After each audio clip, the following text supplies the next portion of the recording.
Los trabajos los he estado viendo, yo trabajo de lunes a viernes todo el día, entonces aprovecho los fines de semana, así que hasta el lunes seguramente el día lunes, van a recibir las devoluciones y demás. Así que les agradezco a quienes ya me lo mandaron, a quienes compartieron en el foro. Recuerden que el foro, el primer módulo tiene un foro habilitado por cualquier duda, por si quieren compartir esto en trabajo, o de este trabajo sale una reflexión, una poesía, una canción, una película, o una charla TED, lo pueden compartir ahí, y recuerden ir cada tanto al foro, porque nosotros mandamos la mayoría de las cosas como noticia, porque les llega como mensaje, un mail a cada uno y cada una. Pero, por ejemplo, cuando hay intervenciones en el foro no se avisa, cuando, bueno, los mensajes por mensajería interna también, o cuando se sube algún archivo, a lo mejor tampoco se avisa, así que por eso nosotros avisamos todo por noticia, pero lo del foro, para ir leyendo las distintas intervenciones de sus compañeros y compañeras, pasen cada tanto y ahí y lean un poco. En esta clase vamos a trabajar, vamos a ir como un poquito rápido con respecto a la teoría, vamos a trabajar como mucho más, conceptos un poco más duros, más armados, pero también me parecía importante arrancar por el final, digamos. Quería que al principio habláramos de los términos de cuidado, autocuidado y responsabilidad afectiva, no tanto de los términos, sino explicarles por qué quiero arrancar por acá y dejarles algunas 3 preguntas que las vamos a retomar al final. Vamos a tener como en el medio como esto un poco más de teoría, un montón de conceptos, y después lo vamos a retomar. Miren que cada tanto voy a cortar porque tengo que ir aceptando a las personas. ¿Por qué me parecía importante arrancar con esto del cuidado, el autocuidado, para hacer foco en el vínculo pedagógico? Y sobre todo la contextualización que este tiene. Y estamos en un momento histórico de emergencia sanitaria, donde los vínculos los hemos tenido que modificar, los hemos tenido que encarar desde otro lado.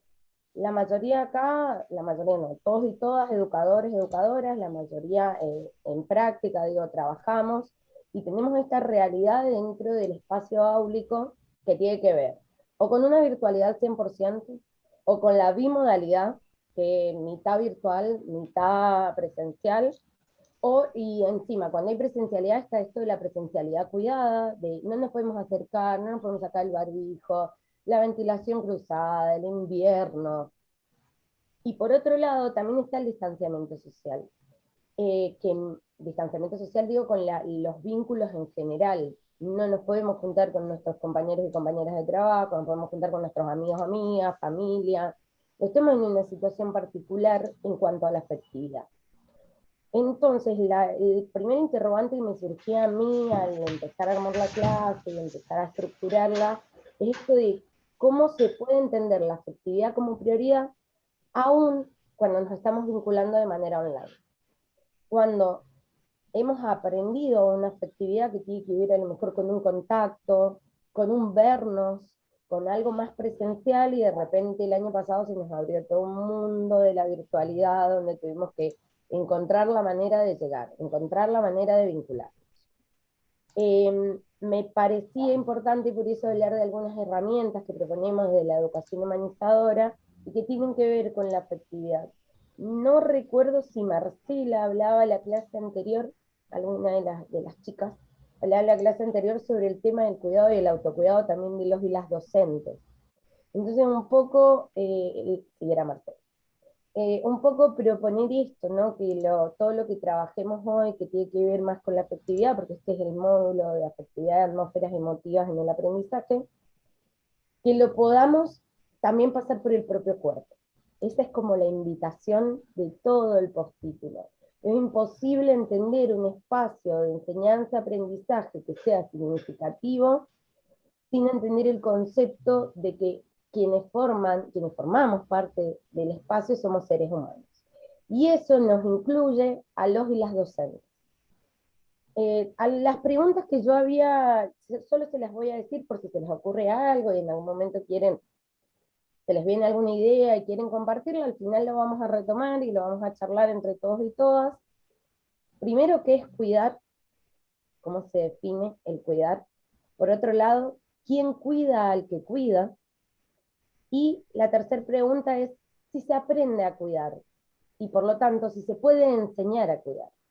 Como les digo, estas preguntas las vamos a retomar al final. Pero sí me parecía importante... Perdón, la tercera pregunta, ¿cuál era? Si se aprende a cuidar. Y por lo tanto, si se puede enseñar a cuidar. Me parecía importante que marcáramos desde el comienzo hacia dónde vamos. Vamos a hablar también mucho de esto hoy en la clase, de esto, la dirección que le damos a nuestras acciones, a nuestros pensamientos, a nuestros sentires, y a dónde queremos llegar y cómo queremos transformar esta educación. Así que me parecía también mucho más importante, no sé si mucho más, pero sí muy importante, poder arrancar por el concepto de qué es el aprendizaje. Y ahora sí vamos a arrancar como con la parte un poco más de conceptos, de teoría. Voy a compartir pantalla. En general, cuando uno está en la virtualidad, esto no siempre sale bien, así que voy a intentar, como por ejemplo ahora, no me sale la pantalla que quiero compartir, pero ustedes espérenme un segundo.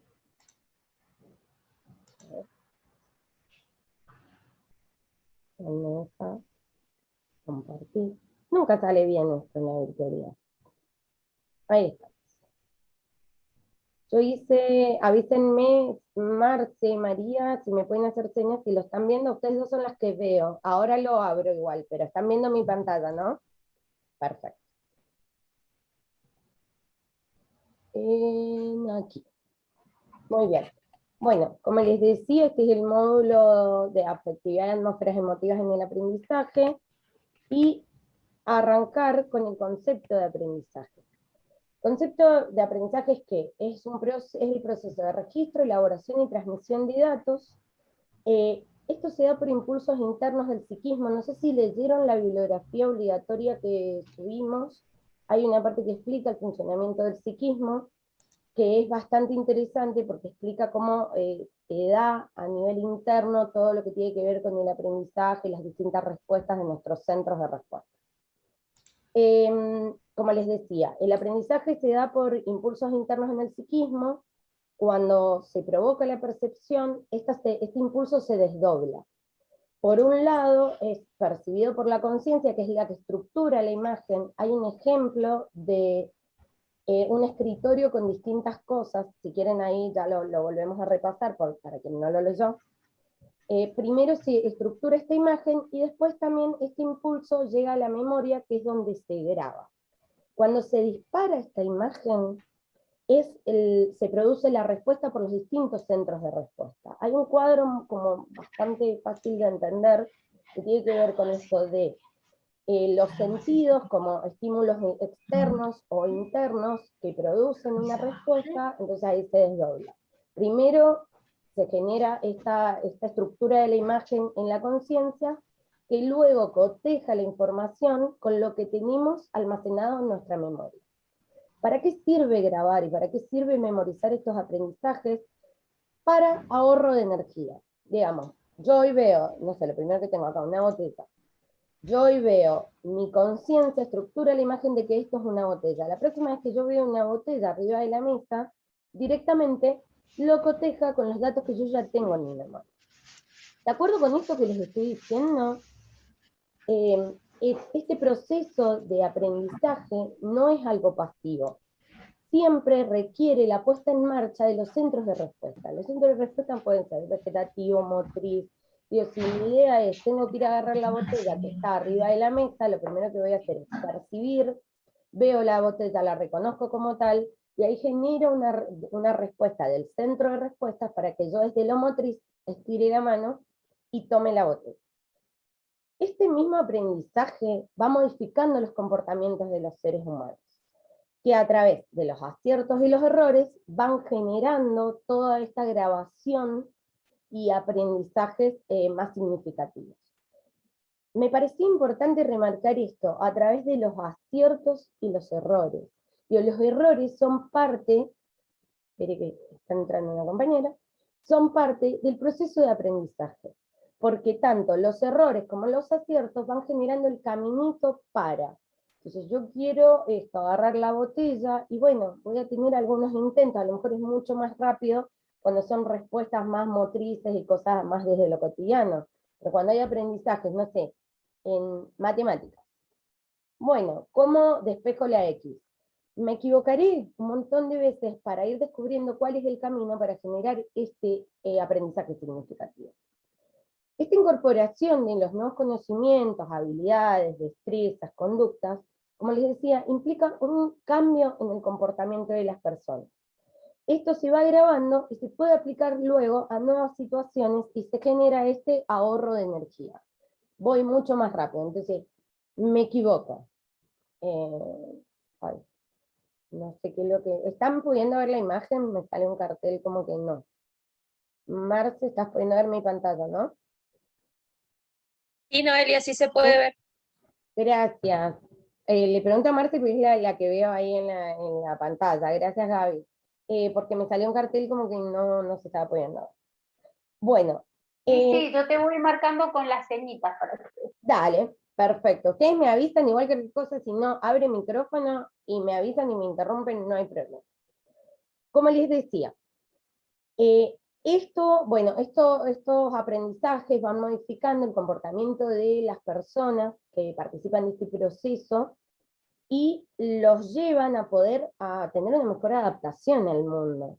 Yo creo que justo les estaba dando un ejemplo, esto, me equivoco una vez, bueno, ya sé que ese no es el camino, vuelvo, me equivoco, y así hasta que descubro cuál es la mejor manera de generar esta respuesta que yo estoy buscando. La próxima vez que yo quiera generar la respuesta, directamente voy a ir por el camino del acierto, y no voy a volver a tener todo este proceso, por eso es que se produce este ahorro de energía.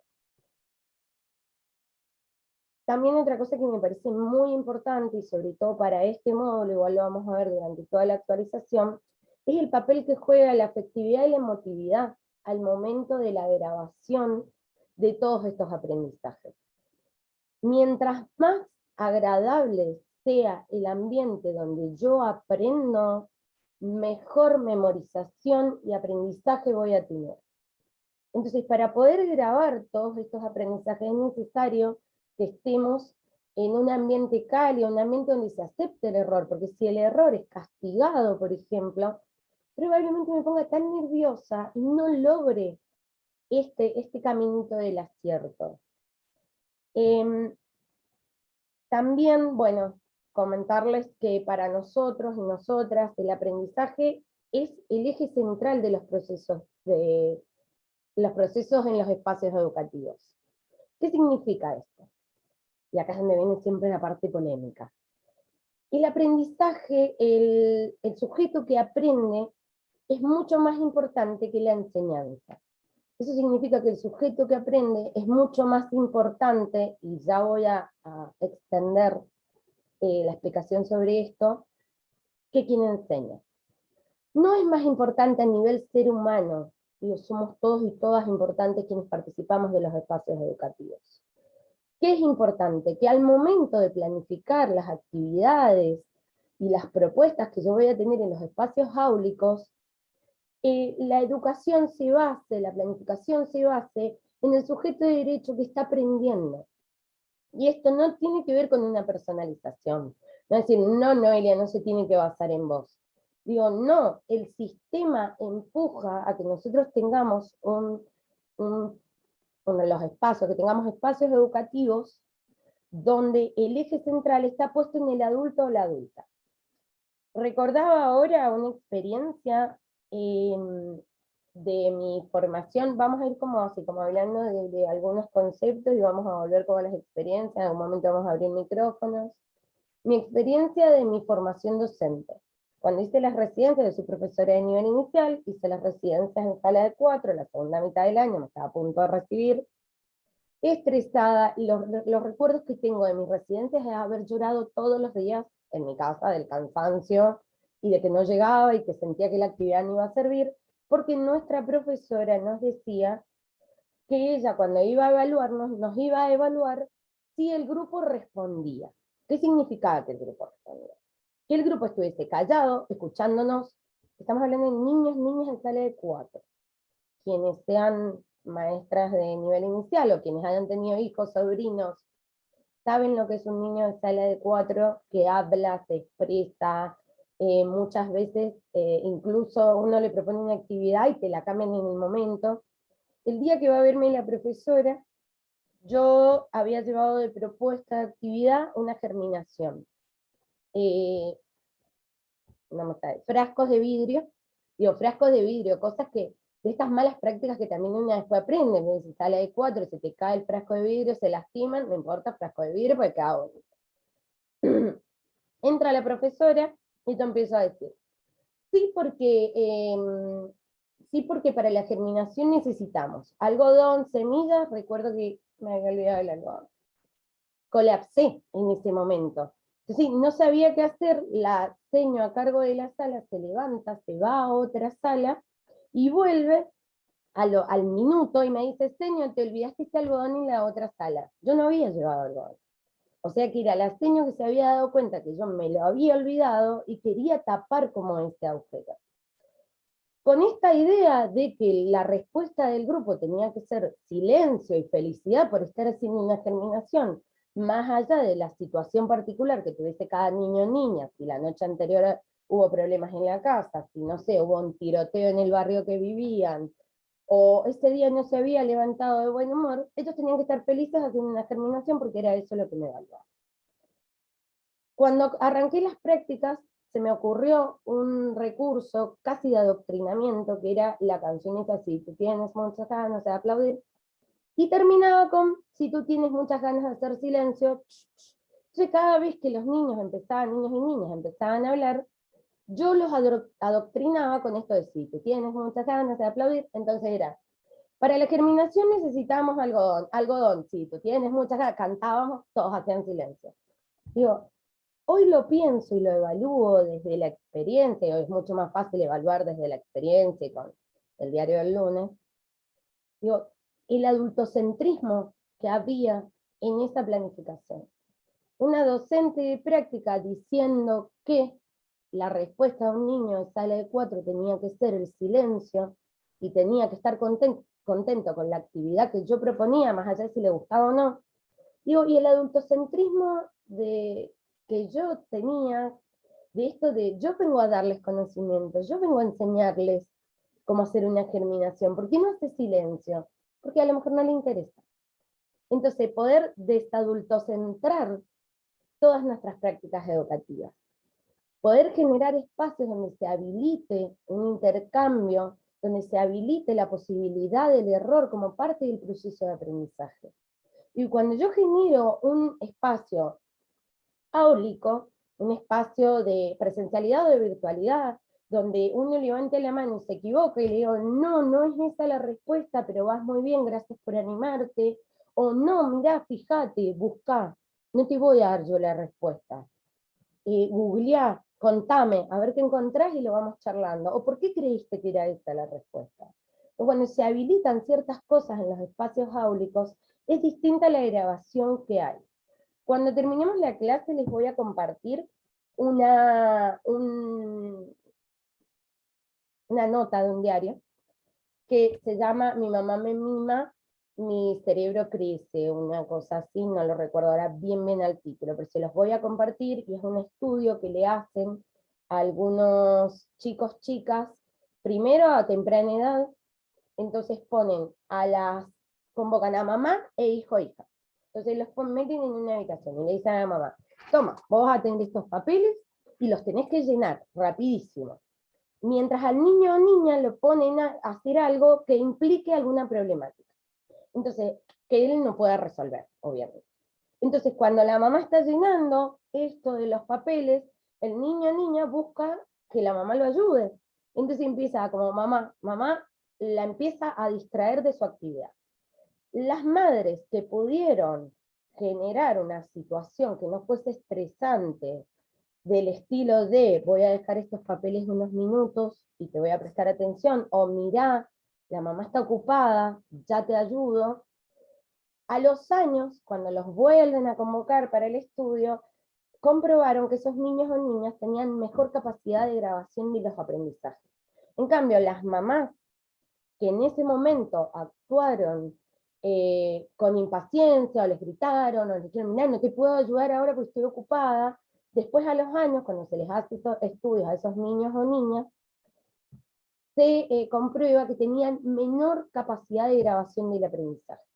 Te los voy a compartir porque es muy interesante, y teniendo en cuenta que ocupa en este momento la figura de mamá, que puede ser reemplazada por papá, por educador, por educadora, digo, son muchos los espacios. Sí, Merce. Perdón, Noelia, sí, quería decirte que también ahí yo calculo que en esos chicos o chicas, si no son, digamos, partícipes de su propio, la construcción no la han hecho solos, de alguna manera, con la mamá, obviamente, con ese andamiaje, con esa ayuda, colaboración, pero en el caso que las mamás han resuelto, se me ocurre en esto que vos narrabas, la mamá que le hacía directamente para que dejara de molestarla y pudiera hacer ella luego lo otro, también ahí yo creo que, no tengo idea cómo ha sido el relevamiento posterior, pero también ahí calculo que es muy difícil para esos estudiantes poder, digamos, ejecutar nuevos aprendizajes, porque están acostumbrados, que nosotros lo vemos mucho en la escuela y sobre todo ahora con la virtualidad, que las familias hacen las tareas, es muy difícil para la familia comprender la importancia de esto, que el eje central es el educando, la educanda, que en realidad es quien debe construir su propio aprendizaje. Es muy difícil que se entienda. Me trajiste con esta nota esto que está sucediendo hoy a través de la virtualidad, que de repente los maestros nos dicen, las maestras, sobre todo digo maestro porque tengo un maestro que me dice, mira, señor, dice, esto lo ha hecho la mamá. Entonces, de repente qué difícil, porque ese estudiante no está construyendo su propio aprendizaje. Sí, Marce, y eso se relaciona absolutamente con la aceptación del error. Que si yo como docente le pido que me pinte una manzana roja y la está pintando verde, y voy y le cambio el color de mano y le digo, no, es rojo, es esto, y yo te ayudo a terminarla, es porque, y también tengo que empezar a cuestionarme cuánto acepto el error en mí, para no aceptarlo en otros y en otras.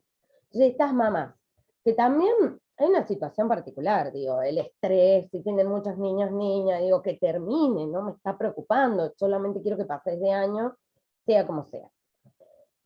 Pero, ¿dónde está la aceptación del error? Digo, ¿cuándo y cómo entendemos el error?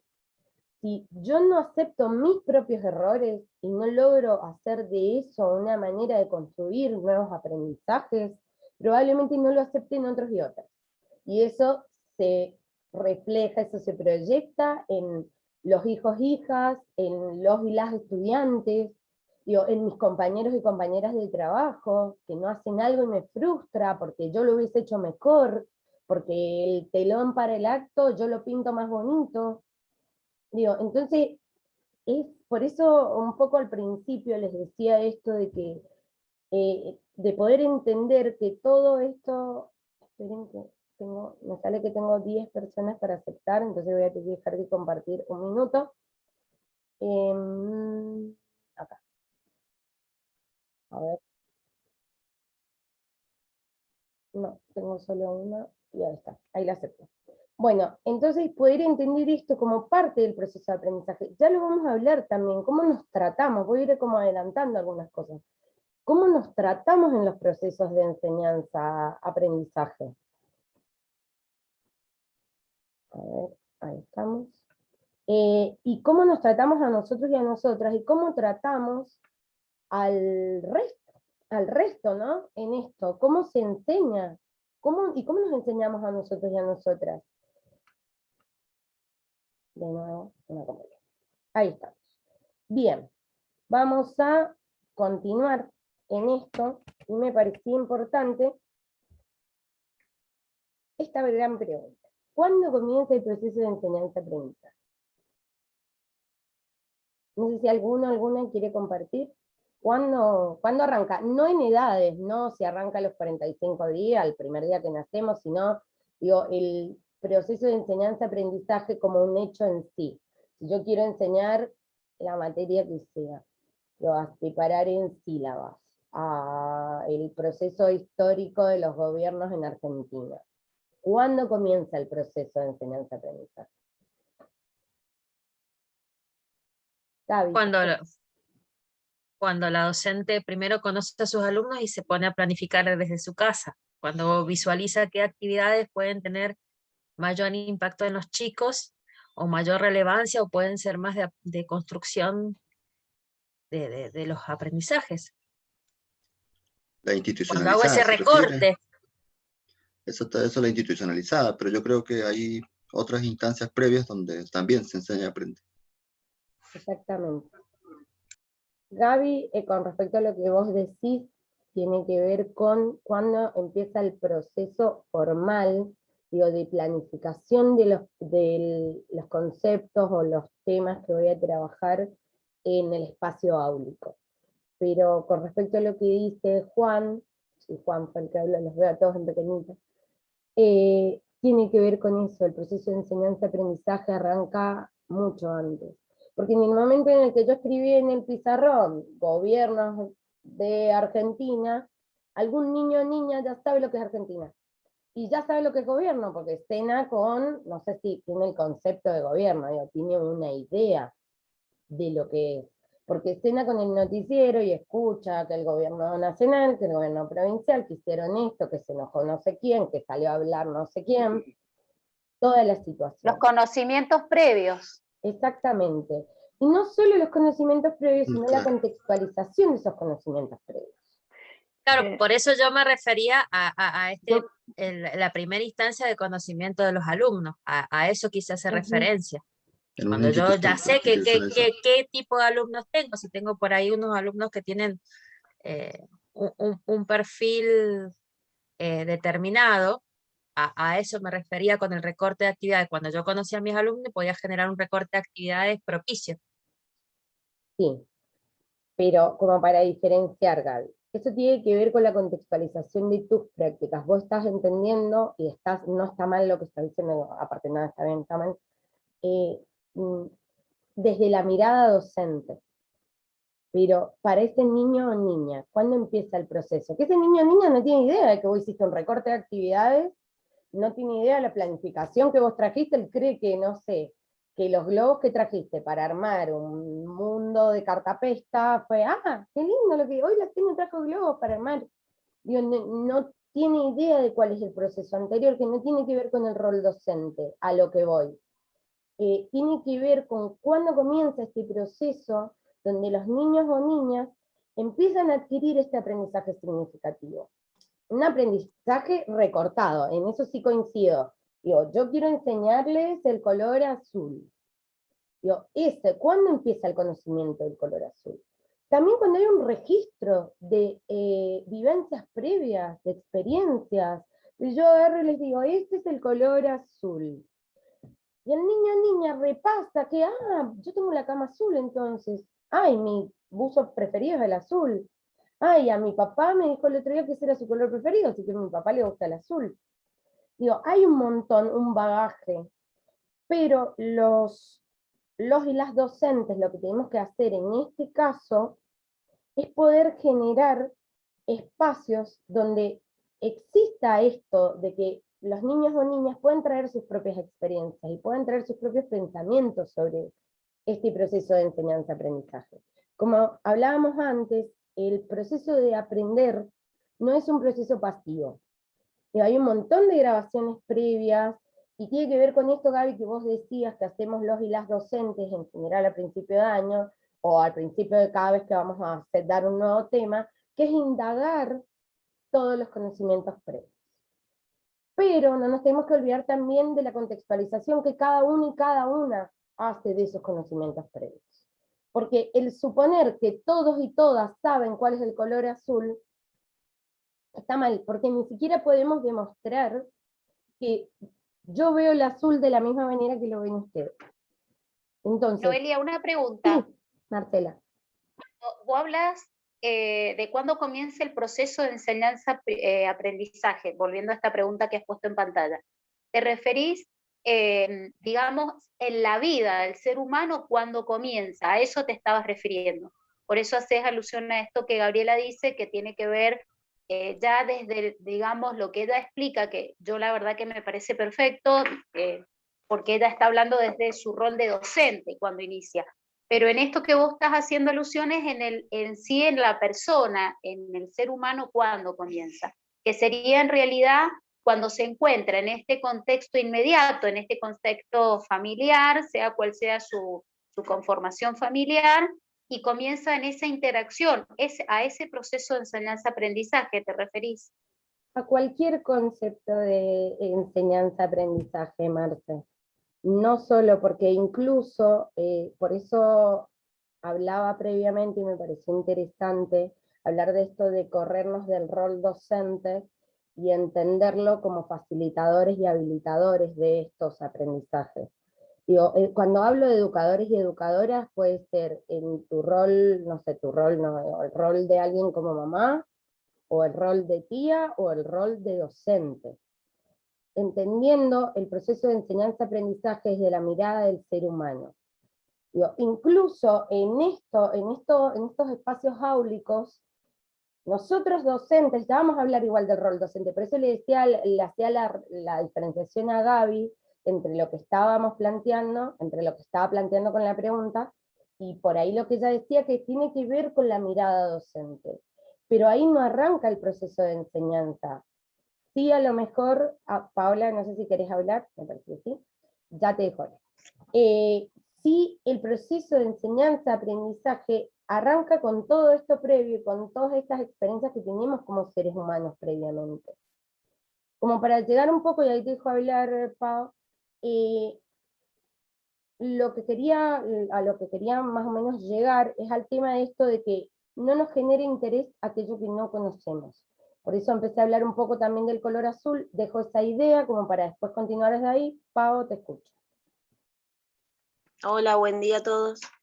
Lo que yo entiendo, el proceso de aprendizaje empieza cuando es el sujeto de aprendizaje el que realmente está interesado o quiere resolver alguna situación o quiere entender algo, pero como que parte él tiene que estar interesado en eso, o sea, tiene que ser una necesidad de él. Obviamente que como docente nosotros tenemos que crear esa situación, crear ese ambiente para que él, con sus herramientas, pueda alcanzar a conocer una situación, pero que necesite aprender algo más, que le falte algo más. No sé, por ejemplo, y algo como mamá también, los chicos que aprender a atarse los cordones, ¿no? Y quieren usar ciertas zapatillas, y bueno, para eso tenés que aprender a atarte los cordones. Un ejemplo, se me ocurre. Exactamente.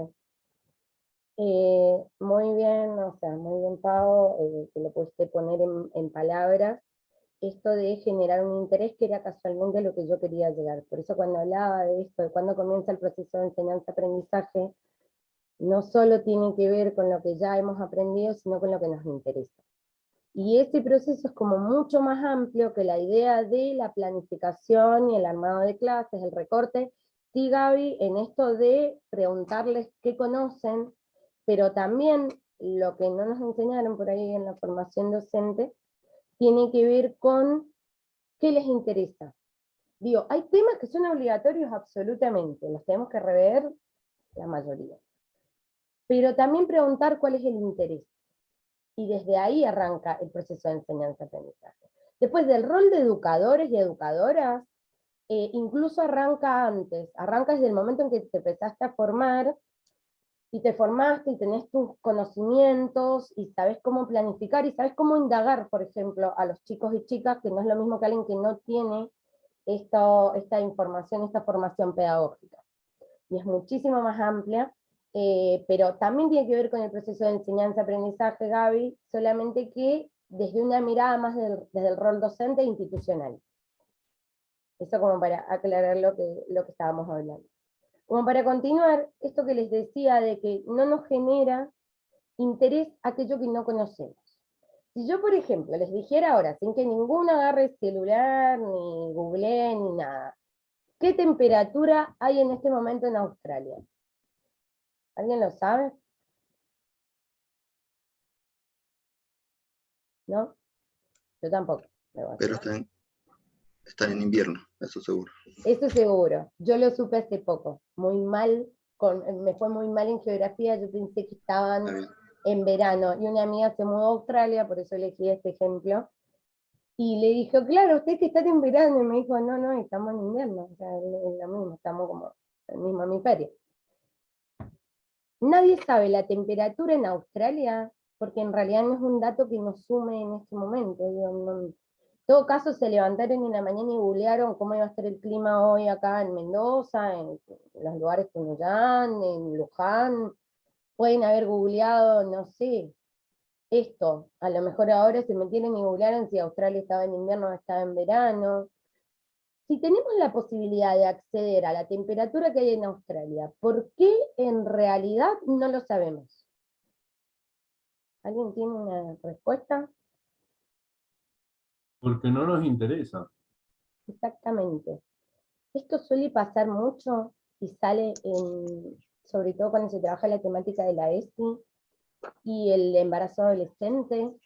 Está esto de cómo no se cuidó, cómo no fue si los preservativos son gratis en el centro de salud. Y a lo mejor no sabía cómo usarlo. Ay, andan todo el día con el teléfono y no van a saber. No nos cuestionamos lo que no conocemos. Si no nos surge una duda, yo me levanto y digo, no sé, ¿qué idioma hablan en tal país? En cualquiera. Ay, no sé, ¿a cuánto está el dólar en China? Lo googleo, porque me surgió en ese momento el interés y el interrogante. A lo mejor es información que tampoco me sirve para demasiado, que es una duda que yo tuve. Entonces, sobre esta base es sobre la que vamos a hablar de la planificación de los contenidos en los espacios áulicos. No sé si alguien quiere hablar. ¿O hay algún micrófono abierto? ¿Puede ser?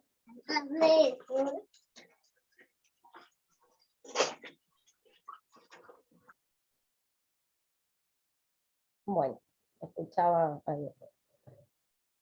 Y nuestro rol docente, y ahora sí, retomando lo que hablaba recién Gaby, nuestro rol docente al momento de planificar las actividades, al momento de tener en cuenta las características de nuestro grupo, cuál es la contextualización en la que está, digo, no es lo mismo una escuela en alguna zona de Mendoza que en otra zona, no es lo mismo. No es lo mismo, siempre usamos las situaciones de mayor vulnerabilidad como ejemplo, ¿no? Como ejemplo de no es lo mismo enseñarle a alguien de una escuela, a un niño, niña, estudiante, joven, de una escuela céntrica, que enseñarle a un estudiante de una escuela que esté en un asentamiento. Siempre usamos lo del asentamiento como un gran ejemplo. Yo ahora esta mañana, como repasando algunas cosas, pensaba en eso. Lo primero que se me vino a la cabeza es no se le puede enseñar lo mismo a alguien de una escuela en el Dalbian que a alguien de una escuela en el Campo Papa. Pero ¿cómo se percibe esto? Desde afuera se percibe como, no, los del Dalbian están mucho más avanzados. No, tiene que ver con la contextualización, tiene que ver con el acceso a los derechos, tiene que ver con cómo pienso yo. En mi caso yo trabajo en el Campo Papa, y trabajo también con adolescentes porque doy un taller. Están los cerros, termina el jardín y arrancan todos los cerros, toda la parte bien al oeste de Godoy Cruz. El conocimiento que tienen los pibes y pibas sobre la flora, sobre la fauna, ¿por qué no explotamos eso? ¿Por qué no explotamos el tema de la pelea de gallos, que aprendí hace poco lo que era, que es lo que hacen para rapear, y estudian para eso, y la capacidad que tienen para almacenar palabras, para memorizarlas? ¿Y por qué no utilizamos también esto para potenciar los contenidos? En vez de eso, lo que hacemos es uniformar contenidos. Entonces, también está en nuestro rol docente y en nuestra nueva mirada sobre la educación, el poder plantear situaciones en las que se genere esta libertad, donde vamos a trabajar en lengua y, no sé, en lengua y literatura. Vamos a trabajar con un rap. ¿Y cómo lo podemos armar? Y armemos una poesía, porque la poesía también tiene rima, se puede convertir en rap. Yo como para ir, son todas estas cosas que que vamos aprendiendo con nuestras prácticas docentes, y que nos damos cuenta que el sistema educativo lo que busca es como uniformar. Y desde ahí es el rol docente, es donde tenemos que tener esa capacidad, como decía Gaby, de poder recortar los contenidos, poder aplicarlos, poder conocer a nuestros y nuestras estudiantes, y de esa manera poder ir adaptando y que los espacios donde trabajamos, los espacios áulicos, sean un espacio de construcción, de afectividad, donde se acepte el error como parte del proceso. Dentro de, vamos a cambiar el filmino, ya hablamos la vez anterior de las llaves del aprendizaje. Estas son las herramientas que proponemos nosotros y nosotras como parte de la educación humanizadora. Dentro de la bibliografía obligatoria, esperen que seguramente se va a salir, ahí está. Dentro de la bibliografía obligatoria estaban las llaves del aprendizaje. Como les comentaba un poco en la clase anterior, estas llaves se les llama llaves porque permiten abrir las puertas como para, desde el interés y desde generar distintas propuestas, poder generar estos aprendizajes significativos. Las llaves son aprendizaje y atención, aprendizaje y buen humor, aprendizaje y afectividad, que este es el que consideramos transversal a todos, aprendizaje y ambiente, y aprendizaje y diálogo generacional. No sé si pudieron leer en la bibliografía sobre las llaves. ¿No? Si no, hacemos un breve repaso. Hacemos un repaso, no hay problema. Aprendizaje y atención. ¿Cuál es la llave de aprendizaje y atención? Lo que hace es la diferenciación entre atención tensa y atención distensa. No es lo mismo cuando hablábamos al principio sobre aprendizaje, cómo se genera la grabación y la memorización de todos estos nuevos estímulos, de todas estas nuevas imágenes, no es lo mismo hacerlo con una atención tensa que con una atención distensa. Si ustedes repasan, que fue un poco la propuesta del primer trabajo que les di para la semana pasada, si ustedes repasan las situaciones de su propia biografía, de su propia trayectoria educativa, van a poder reconocer situaciones de atención tensa y atención distensa. La atención tensa es esa de, me va a retar, me va a castigar, tengo que estar en silencio, no puedo hablar, nunca aprueba, esta es la profe o el profe que siempre desaprueba a todo el mundo. Eso es atención tensa. Todo esto se profundiza en el módulo 2. Nosotros ahora lo vamos a pasar así, lo vamos a explicar brevemente y nos vamos a quedar con el aprendizaje de afectividad. La atención distensa son estos espacios que venimos hablando desde el principio, donde se permite, ahí está entrando Andrea, cada vez que admito a alguien se me sale el PowerPoint, por eso. Bueno, donde la atención distensa son estos espacios donde se permite la prueba del error, donde se permite hablar, donde se permite comunicar cuáles son mis intereses como estudiante, donde me puedo acercar y decir, profe, la verdad que no nos interesa, nos gustaría hacer esto, o donde el profe o la profe pueden llegar con la propuesta de, hoy vamos a hablar sobre los gobiernos de Argentina, pero van a buscar ustedes en el celular. La felicidad que le da a los y las adolescentes cuando les dicen, hoy vamos a ocupar los celulares, aunque sea un ratito, que no lo tengo que esconder, que lo puedo tener en la mano. Entonces, poder generar todas estas situaciones. Por otro lado, está la llave del aprendizaje y el buen humor. Está todo relacionado, si se dan cuenta, porque como hablamos al principio, la grabación y la memorización, todo lo que tiene que ver con la adquisición de estos nuevos aprendizajes significativos, están relacionados con las atmósferas emotivas positivas. Aprendizaje y afectividad, lo vamos a dejar para el final, así nos quedamos con este, aprendizaje y ambiente. ¿Qué ambiente quiero generar? Un ambiente donde haya una figura autoritaria, un ambiente donde hayan gritos, donde la violencia sea la manera de resolver los conflictos, o un ambiente donde haya contención, donde haya empatía, que hablamos mucho de eso la clase pasada con Atilio. Y en cuanto, bueno, aprendizaje y diálogo generacional, tienen que ver con esto, ya la clase pasada también les hablé un poco, con el encuentro de distintas generaciones.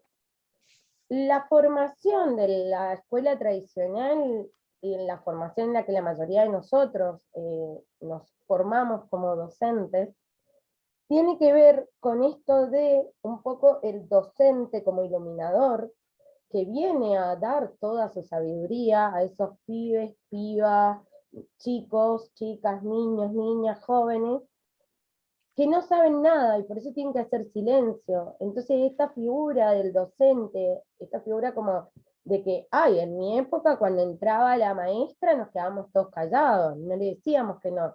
Y hay que animarse a cuestionar, hay que animarse a cuestionar el sistema, hay que animarse a cuestionar nuestras prácticas docentes, hay que problematizarlas, hay que reflexionar, y hay que ver si es acertado, cosa en la que yo creo que no, si es acertado estos modos de enseñar, de habilitar espacios. No, yo estoy habilitando espacios cuando creo que lo sé todo, cuando la mayoría de los que estamos acá sabemos que docente nos dan el título y ahí arranca una carrera que no termina nunca, porque todos los días se aprende, todos los días podemos volver repensar nuestras prácticas, poder reflexionar, poder problematizar.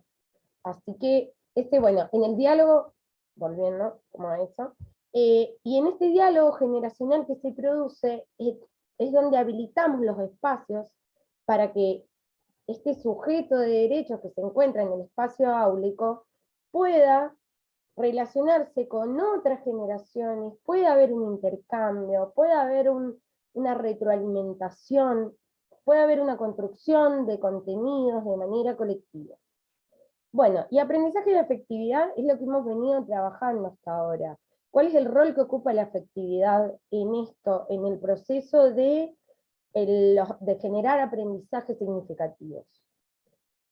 Ya como hablamos hace un ratito, esto de la afectividad genera atmósferas donde es más fácil generar toda esta grabación, esta memorización de los contenidos. Bien. Vamos a cambiar. Me parecía importante traer esto de los conceptos más relevantes sobre la construcción de una nueva educación. Como para que si quieren debatamos, si alguien quiere abrir el micrófono y quiere opinar, ustedes saben que lo pueden hacer, yo no veo a nadie, solo veo la pantalla, así que cualquier cosa me dice. La educación como un hecho social y no como un hecho económico. ¿Qué significa, bueno, considerar la educación como un hecho social? Primero, ratificarla como un derecho humano fundamental. Esto que parece obvio, no es obvio. Muchas veces, ahora hay como un resurgimiento de la valorización de la educación pública, pero en algún momento se puso en valor mucho más la educación privada. Por ejemplo, cuando yo me empecé a formar como docente. Entonces estaba esta idea de que las escuelas públicas no tenían clases nunca, hacían paro, entonces lo mejor que te podía pasar era ir a formarte a una institución privada. Y a la institución privada teníamos acceso pocos. Entonces, al ratificarla como un derecho humano fundamental, damos por sentado de que la posición económica no puede ser la que habilita a recibir mejor o peor educación. Eso por un lado. Y la educación siempre tiene que estar al servicio del desarrollo humano integral. La educación es un hecho social que tiene una finalidad en sí misma.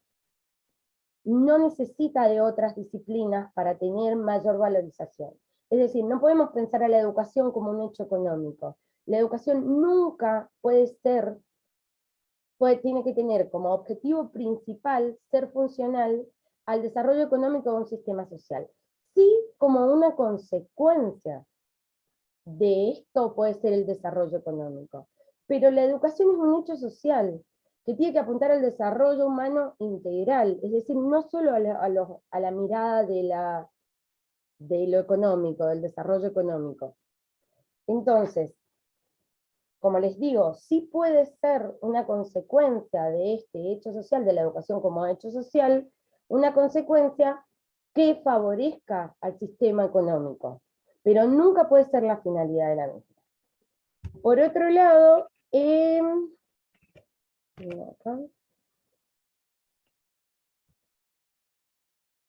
Considerar el espacio interno y externo de las personas, no solo la externalidad. El positivismo y el racionalismo como paradigmas nos han traído, o sea, se han visto, han influenciado la educación, y sobre todo han establecido como verdadero aquello que es medible, comprobable y demostrable. Esto sirvió en su momento para que se desarrollaran las ciencias duras y exactas, pero si bien no se le puede sacar todo en la racionalidad a los procesos, a los hechos sociales, sí no puede ser la única manera de medir la educación o de generar espacios educativos. Me parecía importante que podemos citar, ya está acá, Ergas Dario, que habla sobre el mundo interior, y ahora vamos a volver sobre esto, sobre lo interior y lo exterior. El mundo interior ha sido constantemente degradado y desvalorizado. Esta degradación parte por catalogarlo de irreal o de imaginario. Luego, como mundo inconsciente, en donde habitan fuerzas instintivas que dominan la libertad humana. Su irrupción está asociada a una distorsión de lo real. Se lo ha puesto en un plano secundario al mundo objetal, casi como algo con que por desgracia hay que contar para desenvolvernos entre los objetos que son los que realmente importan. Entonces, un poco en estos conceptos importantes de considerar el espacio interno y externo, no solo la externalidad, y con externalidad nos referimos a todo lo que está por fuera del ser humano. Digo, por ahí se habla de estos temas, de la espiritualidad, y se le da esto, se ha desvalorizado completamente. Sí, aclarar algo, cuando hablamos de espiritualidad y de estos espacios internos, no estamos haciendo referencia a la meditación de 5 minutos, como para continuar en la vida y seguir, digo, la meditación o el parar como una herramienta de adoctrinamiento de los espacios educativos. Digo, venías a este curso de meditación, así los chicos y chicas se van a tranquilizar y te van a responder. Digo, si lo empezamos a usar como una herramienta para poder controlar el comportamiento de nuestros y nuestras estudiantes, para que sea más funcional a un sistema adultocentrista, no estamos hablando de este espacio interno profundo. Entonces, hubo una moda hace unos años, y creo que todavía continúa en algunos aspectos, de esto de mucho de la espiritualidad tóxica, concepto que surge también de redes sociales, como el que hablamos el otro día de las generaciones de cristal, la generación de cristal. La espiritualidad tóxica tiene que ver con esto, con no te forzaste lo suficiente, pedíselo al universo que te lo va a dar. Seguro que si la estás pasando tan mal es porque algún aprendizaje tiene que tener. Digo, y esto no significa que estoy en contra de todo esto. Digo, creo que hay también algo de energía, algo que podemos, pero hay un límite. Expliquémosle al pibe del asentamiento que no se esforzó lo suficiente y por eso le tocó la vida que le tocó. Digo, poder profundizar todos estos conceptos y verdaderamente hablar del espacio interno como un espacio de transformación, como un espacio donde tenemos que buscar la unidad interna, donde tenemos que generar todo este trabajo interno, poder trabajar en nosotros y nosotras, y así poder luego eso proyectarlo a la afuera, y proyectarlo también en los espacios áulicos, y entender a nuestros y nuestras estudiantes como seres humanos integrales que también tienen un espacio interno y hay otro espacio externo. Después, ya saben que me pueden parar cuando quieran.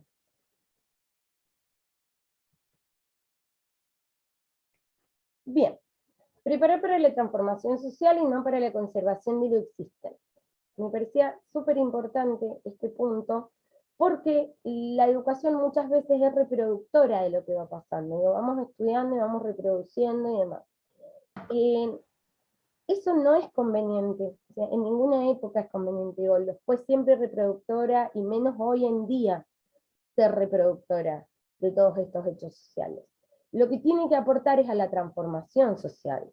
Las nuevas generaciones son las que juegan un papel fundamental en esta transformación social. Tenemos el ejemplo de Chile, y su transformación social. Tenemos el ejemplo acá, con jóvenes mucho más comprometidos, con mucha mayor participación en las luchas sociales, desde el feminismo hasta no sé, la marcha por el agua, hasta la marcha del gatillo fácil, que bueno, ahora no tenemos muchas marchas por el tema de la pandemia, pero si una iba antes a alguna de esas marchas, se las cruzaba, se daba cuenta que las nuevas generaciones son las que se ponían al hombro todas estas luchas. Entonces, ¿cuál es nuestro rol como docentes? Poder generar una educación para entregar a estas nuevas generaciones las herramientas para convertirse, para que estos pibes, pibas, niños, niñas, jóvenes, se conviertan en transformadores de sí mismos y de sus medios. Y con esto también hacer que sean conscientes de todas las consecuencias que tienen sus acciones sobre sí mismos y sobre su entorno.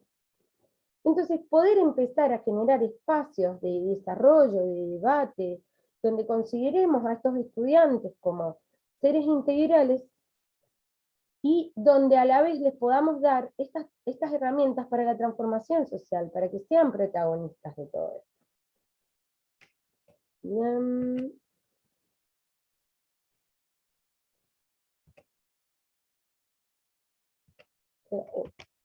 Ahí está. Una visión plural de la realidad, no uniformar la visión de la realidad. ¿Pudieron ver, quienes hicieron el trabajo que entregamos, pudieron ver el video que les pasé para debatir en grupos? ¿Cómo les fue con ese debate?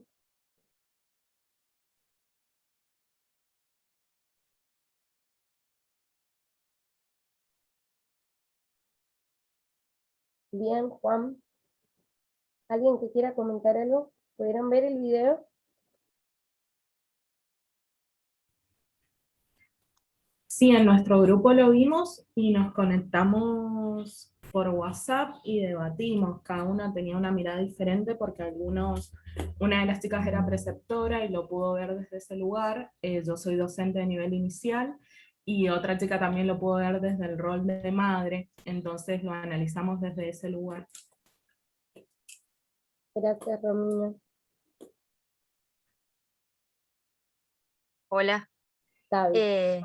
Sí, a mí me atravesó mucho porque estoy viviendo una situación como docente muy similar a la que se manifiesta en el video, y la verdad que me sentí muy contenta porque nosotros de la institución lo tomamos totalmente diferente a la del video, ¿sí? Al contrario, totalmente. Estamos acompañando en este proceso en donde hace 2 meses que la niña le manifestó a la madre que no se siente acorde a su género. Y bueno, le estamos acompañando a la familia, le estamos acompañando a la niña en esto, ¿no? En este nuevo reconocimiento de su identidad después de todo. Y, y la verdad que me pareció súper interesante. Gracias, Gaby, por compartir. ¿Alguien más? Pau, vi que levantaste la mano. Hola, sí. Nosotros lo vimos el video, bueno, yo voy a comentar mi punto de vista, más allá del género, que era la discriminación que sufría el niño. Yo lo pensé en formas generales, ¿no? Por ahí el ser diferente. Y bueno, me pareció así como que la idea principal del video es la importancia que tiene para un niño la familia. O sea, que en su familia él tenía el apoyo al final, ¿no? Y no le importó si los demás no lo apoyaban, si las otras familias lo miraban mal, porque es como que el niño al final del video se siente feliz porque es su papá el que lo apoya. Entonces me da a entender que por ahí la familia tiene que ser como lo más importante, el primer lugar donde el niño se tiene que sentir comprendido y acompañado. Gracias, Pau, por compartir. ¿Alguien más? Hay gente, voy a sacar un ratito. No. Voy a dejar de compartir pantalla un minuto, porque me gustaría escuchar al resto también.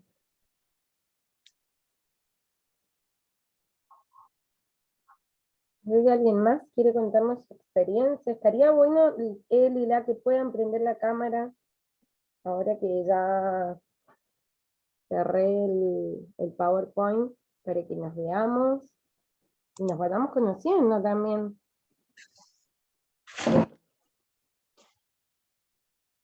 No sé si alguien más tuvo, cuando les hice referencia al video que compartí en el primer trabajo, no iba más allá de la temática, ¿no? Poder entender esto, los procesos de acompañar lo diferente, digo, entre comillas. Alguien que si no tiene ese niño o niña el apoyo desde la familia, si no tiene el apoyo desde la escuela, ¿qué es lo que se genera, no? ¿Cuál es el registro emocional que hay de estas situaciones? Y un poco les voy a ir contando lo que tenía en el PowerPoint, después lo voy a poner para una actividad, pero prefiero verles así las caras. Esto, de una visión plural de la realidad, no uniformar la visión de la realidad.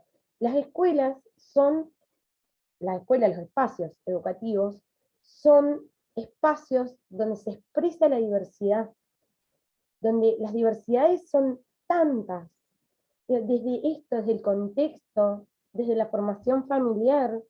Lo pensaba ahora cuando hablamos de familia y hacemos una cartelera y ponemos la mamá, el papá y 2 niños rubios, ojitos claros.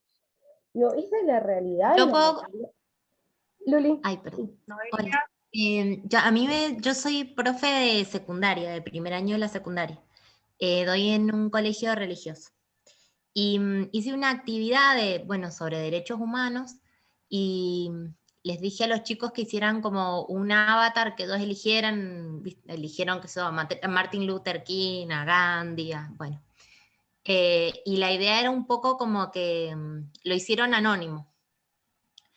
Y bueno, y uno de los avatar hizo un manifiesto que duró, no sé, varios minutos, sobre también planteando eso, su sexualidad, lo ahogado que se sentía, lo enojado que estaba, que ni la familia lo aceptaba, digamos, y que el colegio tampoco, y bueno, y fue un momento realmente muy lindo, porque la mirada de los chicos cuando lo compartimos, lo acompañaron, ¿no? Yo sin saber quién era, supe quién era.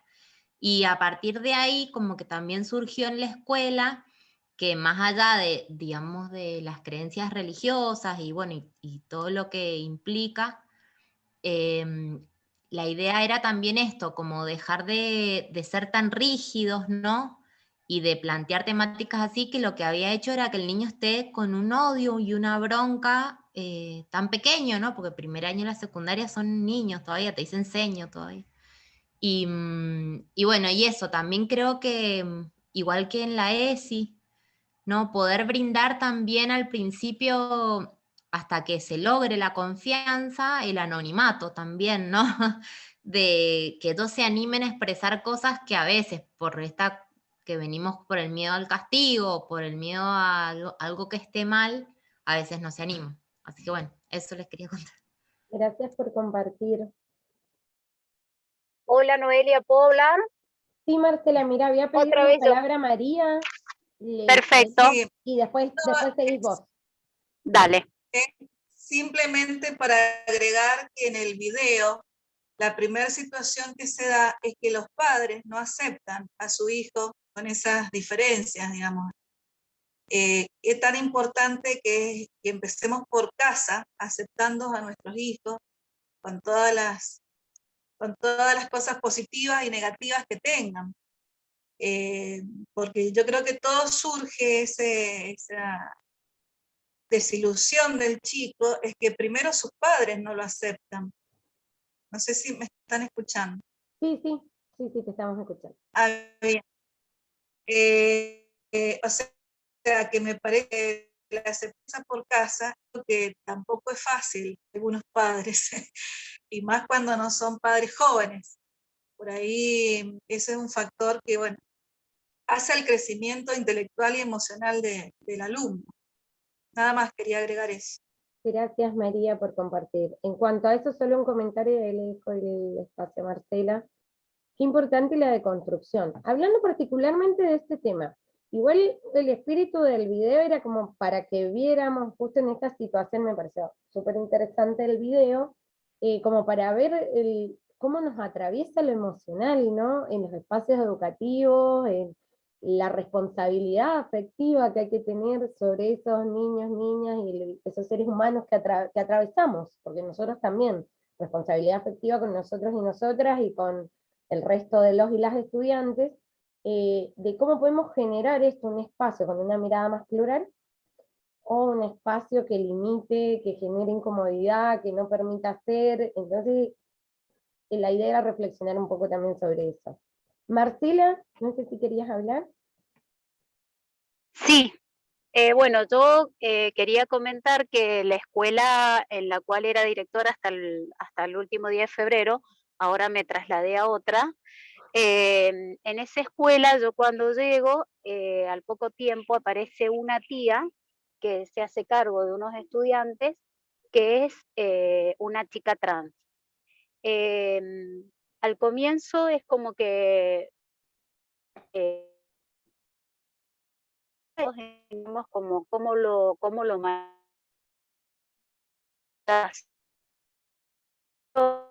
Se te escucha mal, se te está cortando. Sí, es que estoy con internet en el teléfono, no estoy con wifi. Hola. Sí, no se te escucha. Y me parece súper interesante lo que ibas a contar. Bueno, esperamos un rato. No. Bueno, ahí, a ver, ¿ahí se escucha?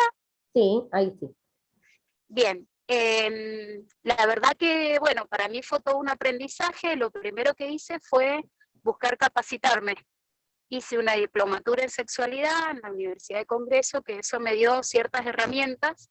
Y esto que decías vos, uno comienza una deconstrucción, porque realmente tiene que cambiar todos los paradigmas en los que venía, por lo menos de manera personal, transitando.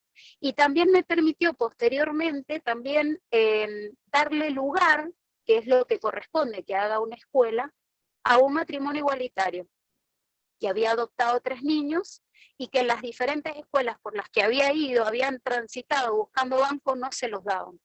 Entonces, qué difícil, porque de repente, si uno se pone en el lugar de estas personas, ¿no? Que básicamente son personas, esto que decís vos, la emocionalidad, la decepción, la discriminación, la falta de empatía, en algo tan valiente como, por ejemplo, en este matrimonio, adoptar a 3 hermanitos, a los cuales les transformaron la vida. Les digo que los acompañamos desde la institución. Raquel, que también está en el grupo, es mi vicedirectora actual y fue mi vicedirectora en la gestión anterior, y puede decir que hubo una mirada inclusive en la institución, una escuela muy grande, pero una mirada en la institución donde se le dio lugar tanto a esta tía trans, que participaba absolutamente de todo, y a este matrimonio que inclusive una de los dos del matrimonio era chef, era pastelero, y para la Semana de la Familia dio una clase de cocina en toda la galería de la escuela con todas las familias de la escuela. Entonces, qué importante que es justamente esto, ¿no? Que nos demos cuenta que la sociedad es diversa y en esa diversidad estamos todos y todas, y que la aceptación es fundamental, no solamente para estas personas, sino para nosotros también, porque nos permite crecer como personas. Así que bueno, este video yo ya lo había visto, entonces lo vi desde otro lugar, pero me pareció importante comentar esta experiencia personal que tiene que ver, me parece más que nada, con desde el lugar donde uno está y con lo poquito que puede, digamos, colaborar, permitir que la sociedad sea cada vez más diversa, y cuando digo cada vez más diversa hablo de la aceptación, que sea inclusiva, que deje de estigmatizar, de discriminar, un poco eso. Muchas gracias, Marcela. Sí. Si me permitís, Noelia. Sí, Raquel. Sí, cortito. Me parece, bueno, cuando trabajamos en el equipo junto a Marcela, me parece que es muy importante, uno en el rol que esté, habilitar esto, la mirada siempre desde arriba. Nosotros de alguna forma éramos la cabeza de esa familia escolar, digamos, y habilitamos desde el amor, desde el cariño a estas familias. Entonces, esa mirada es muy importante. A donde estemos y el rol que nos toque cumplir, digamos, habilitar. Y esto se contagia. Y esto la gente mira y se da cuenta que no pasa nada, que como dijo Marcela, son personas como cada uno de nosotros. Exactamente. Muchas gracias, Raquel. Sí, Fabiana, estoy por eso. ¿Vos querés hablar? ¿Sí? Dale. No puedo. Me pareció muy interesante lo que dijo Marcela en relación a que en los ámbitos educativos como que se empiezan a marcar instituciones inclusivas e instituciones no inclusivas en un amplio espectro. Y es que desde ahí se empieza a trabajar, o sea, como que no se puede trabajar como casuística, como que decir, bueno, entra una persona que tiene esta situación y vamos a empezar a trabajarlo. Creo que el trabajo tiene que empezar desde antes, desde la forma en que se encara la institución. Hablemoslo mucho tiempo atrás, cuando se hablaba a veces de incluir y se hablaba solamente de la discapacidad, y entonces habían escuelas que aceptaban niños para integrar y escuelas que aceptaban niños para no integrar. Entonces, las escuelas que empezaban a tener niños con alguna diferencia se empezaban a llenar de niños porque era una mirada institucional. Ahora o sea, ha existido siempre, sino que la mirada tiene que ser más amplia, tiene que existir una formación de los docentes en relación a no si hacemos el curso de ESI o no hacemos el curso de ESI. O sea, una formación del docente en una mirada de que lo que está afuera está dentro de la escuela. Entonces, no me tiene que parecer raro si vienen dos papás o vienen dos mamás, o como nos pasó a nosotros, que vinieron un papá y una mamá y después verán dos mamás de golpe, y las chicas me dicen, ¿y ahora qué hacemos? Y ahora son dos mamás, qué sé yo, qué pasó en el camino. Miraremos la historia en relación a cómo ellos lo relaten y a cómo nos necesiten a nosotros. Entonces, las instituciones se van abriendo desde una institución, se nota que tiene una apertura en el momento en que hace un baño mixto, y entonces rompe con ciertos paradigmas, o cuando empiezan a plantearme, usted sabe que la docente, y la docente, ¿tiene que ver algo con lo educativo o es de la vida personal de las dos maestras? Ahí, plantarse. Entonces, como decían las chicas, va desde una arriba para abajo, pero en esta situación me parece que nosotros tenemos que trabajar así todo horizontal, y la institución tiene que dar estas nuevas miradas. Yo ayer veía a un cocinero de la televisión con las uñas pintadas, heterosexual el hombre, y entonces digo, qué bueno que rompa esos paradigmas de que si yo tengo un nene varón no se puede pintar las uñas, y si tiene una nena, entonces, pero la escuela lo tiene que respetar. O sea, porque si después a mí me viene un directivo y me dice, mire señora, he tenido un problema con unos papás porque les decimos que los nenes no pueden ir con las uñas pintadas, y las nenas pueden ir con las uñas pintadas, le pregunto yo, y me dicen, y sí, entonces volvemos 40 años para atrás y no permitimos estas aperturas. Entonces, yo lo que veo es el tema del fortalecimiento del equipo de las escuelas, que hacen a los directivos, a los docentes, a los celadores, en estas situaciones en que no se vean como rarezas, sino que se vean como cotidianidad, porque afuera existe todo, entonces adentro también va a existir. Entonces, en ese trabajo, verlo como lo que realmente existe, o sea, porque si no trabajarlo como un caso, porque lo que planteaban las chicas, por ejemplo, los niños que no tienen su acompañamiento en la familia, que generalmente pasa en el tema de las perspectivas de género, no pasa en otras situaciones, porque, por ejemplo, si yo tengo una raza diferente, mi familia en general es de la misma raza, entonces la familia está acompañando. Si yo tengo una religión diferente, mi familia es de la misma religión, entonces la familia está acompañando. Pero si yo tengo una perspectiva de género diferente, en general mi familia no tiene la misma perspectiva de género y el chico no tiene la compañía ni de la familia y a veces ni de la escuela ni de la sociedad. Entonces ahí se complejiza más. Yo creo que hay que hacer un gran fortalecimiento de los actores de las comunidades educativas, todos los que participan. Gracias. Gracias, Fabiana.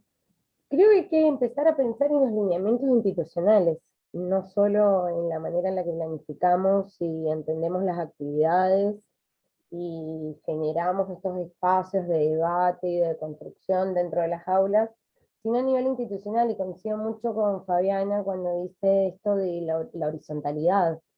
Y si la que me abre la puerta en la escuela me mira raro cuando soy una piba trans, y ya arrancamos mal, desde que me abren la puerta me miran mal, digo, hay que fortalecer el trabajo con las familias, de ese niño, niña, joven, esta persona que decide tener otro género, se decide cambiar de género, que se pueda hacer un trabajo en conjunto, un trabajo colectivo, donde no solo, porque a veces lo entienden más fácil sus pares que todo el resto de las personas. Entonces está su amigo o amiga, con el que está todo bien y la trata de igual, pero cuando va a la casa ese amigo o amiga, los padres, el papá y la mamá hablan cosas terribles. Digo, entonces hay que buscar trabajar. ¿Se puede cambiar lo que cada uno y cada una piensa imponer? En lo absoluto, ¿no? Lo que se puede trabajar es con la empatía, que fue mucho de lo que habló Atilio la clase pasada, y es fácil empatizar con alguien igual que nosotros, con alguien que sufre, con alguien, digo, cuando lo distinto está enfrente, logramos empatizar, y desde una mirada institucional si se logra empatizar. Esa es la gran duda. Nosotros en la institución en la que trabajo tenemos como lineamiento institucional la perspectiva de género, tenemos baños mixtos, trabajamos con la ESI, tenemos espacios, los talleres de sexualidad y demás. Pero nos han pasado que han ido a trabajar docentes que dicen, yo no quiero que vayan, entonces manda a las nenas a un baño y a los nenes al otro, y se ha tenido que volver a sentar la directora, porque está esto de decir, bueno, es un lineamiento institucional, o sea, lo tenés que hacer, después lo que vos el domingo pienses en la mesa con tu familia, lo que hables con tus amigos, amigas, es otra cosa. Acá estamos hablando a nivel profesional. Me parece que hay avances en cuanto a lo que tiene que ver con la perspectiva de género. Hay otros avances, igual ahí sí, Fabiana, se me venía a la cabeza esto que decías, en general, cuando un niño tiene otra religión, la familia tiene la misma. A mí me ha pasado de tener un niño que no, o que la familia es muy religiosa y ese niño no, y genera un conflicto en la familia. Digo, la pluralidad es muy amplia, y no solo tiene que ver con nuestra orientación sexual, no solo tiene que ver con cómo nos sentimos, ni tiene que ver con el color de piel, sino a veces la pluralidad, y esto lo diverso tiene que ver con la comunidad donde vivo, que el barrio donde yo vivo no es el mismo en el que viven mis compañeros, y mi barrio es un asentamiento y el del otro no. Y me parecía muy interesante una expresión que aparece en el libro de Pedagogía de la Intencionalidad, que lo tengo acá al costadito, de esto de se debe contemplar la realidad desde distintas perspectivas y forjar una cultura multiforme y no uniforme. Entonces, poder pensar los procesos sociales, los procesos educativos, desde una mirada multiforme, que el que tengo al lado piensa diferente, es diferente, se crió diferente, y no por eso deja de ser alguien con el que yo puedo construir. Entonces, poder empezar a pensar los espacios, continuar pensando los espacios áulicos, de esta mirada diversa, donde la diversidad sea bienvenida desde donde aprendamos. ¿Cuánto tengo para aprender? La idea del video no era el debate, lo puse incluso como en la consigna, no era un debate sobre lo que yo pienso sobre las personas trans o no, sobre lo que yo pienso sobre la perspectiva de género, sino desde mi mirada profesional. ¿Cómo actúo? Habilito un espacio donde ese niño o niña se pueda expresar, donde yo pueda acompañar su proceso emocional, donde yo pueda acompañar la manera en la que él o ella se sienten, o coarto. No, acá no. Acá sos un nene, te vas a vestir como nene, que no sé cuál es la ropa de nene, digo, hay que empezar a cuestionar todas esas cosas. ¿Cuál es el color de nene? ¿Cuál es la ropa? ¿Cuáles son los juegos de nene? Y desde ahí, con esa deconstrucción, que es tan difícil, porque encima nosotros somos como esta generación profesional que está como en el medio, como que fue formada con una cabeza y ahora estamos cambiando, entonces hemos tenido que ir construyendo, desandando para volver a andar, formarnos en un montón de cosas que las nuevas generaciones de educadores y educadoras ya lo tienen incorporado, entonces tienen en la facultad. Ya se empieza a hablar de otras leyes de acceso a los derechos. Y nosotros los tuvimos que aprender.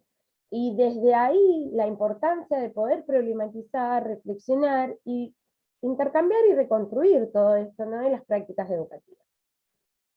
Como para ya vamos a ir cerrando esto, acuérdense que hoy damos las pautas del cierre del trabajo integrador del cierre de módulos.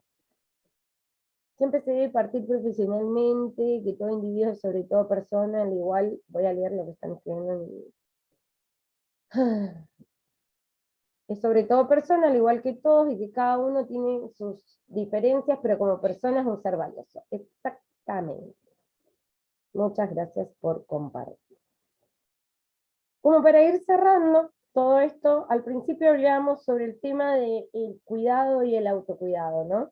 Entonces, otro de los interrogantes, yo voy armando como la estructura de las clases en base a algunos interrogantes, y otro de los interrogantes que me surgió es cómo nos tratamos y tratamos al otro en el proceso de enseñanza-aprendizaje.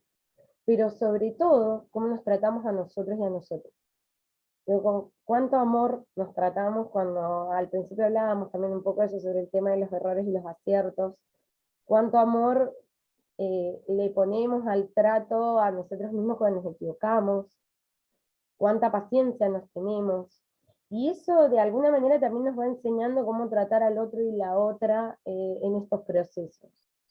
Nos vamos a ir a unos grupos, somos 20. Está Andrea, no sé Andrea si querés saludar, ahora que estamos como cortando, entraste justo en un momento de debate.